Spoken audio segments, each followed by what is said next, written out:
7 Thillai Nitish GN. அனைவருக்கும் வணக்கம். என் பெயர் தில்லை நிதிஷ். நான் இன்று பேச வந்துள்ள தலைப்பு பிறப்புக்கும் எல்லா உயிருக்கும். முக்கணிகளிலும் சிறந்ததுமா ஆங்கில மாதங்களில் சிறந்ததுமே தமிழ் மாதங்களில் சிறந்தது.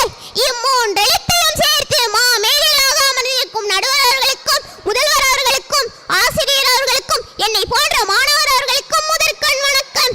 ஒன்றே குலம் ஒருவனே தேவன் என்பது திருமந்திரத்தில் திருமூலரின் கருத்தாகும்.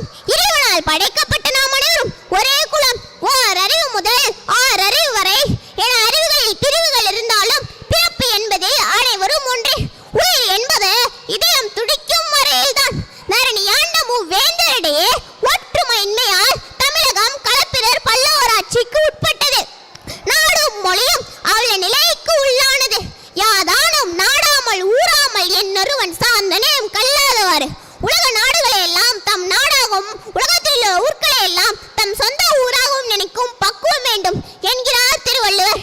இரு உலக போர்களையும் அவற்றின் அழிவுகளையும் கண்டு வெறுத்த உலக மக்கள் மீண்டும் அது போல் நடக்கக்கூடாது என தடுக்க உலக ஐக்கிய நாடுகள் சபையை ஏற்படுத்தினர். இச்சபை உலக ஒற்றுமையிற்கு பாடுபடுகிறது. புற்றிலே வாழும் சீட்டெரும்பு முதல் காட்டிலே வாழும் யானை போன்ற விலங்குகள் வரை அனைத்தும் கூடியே வாழ்கின்றன. பானைகள் வேறாக இருந்தாலும் மண் ஒன்றே, ஆடைகள் வேறாக இருந்தாலும் நூல் ஒன்றே, ஆறுகள் பல தோன்றினாலும் அலை கடலில் தான் கலக்கின்றன. அதுபோல சமயங்கள் பல இருந்தாலும் இவ்வுலகத்தில் பிறக்கும் உயிர்கள் அனைத்தும் சமமானதே. எல்லாரும் ஓர் குலம், எல்லாரும் ஓர் இனம், எல்லாரும் இந்திய மக்கள், எல்லாரும் ஓர் நிறை, எல்லாரும் ஓர் விலை, எல்லாரும் இந்த நாட்டு மன்னர் என்ற ஒருமைப்பாட்டு பாடலை பாடினார் நம் விடுதலை கவி பாரதியார். நாட்டில் மதத்தால் இனத்தால் மொழியால் பழக்க வழக்கங்களால் வேறுபட்டவர்கள் வாழ்கின்றனர். அவர்களின் எண்ணம் சொல் பழக்க வழக்கங்களே வேறுபட்டதாகவே இருந்தது.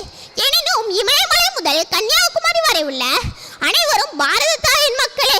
தமிழ்நாட்டில் அறுவடை திருநாளாக கொண்டாடப்படும் பொங்கல் திருநாள்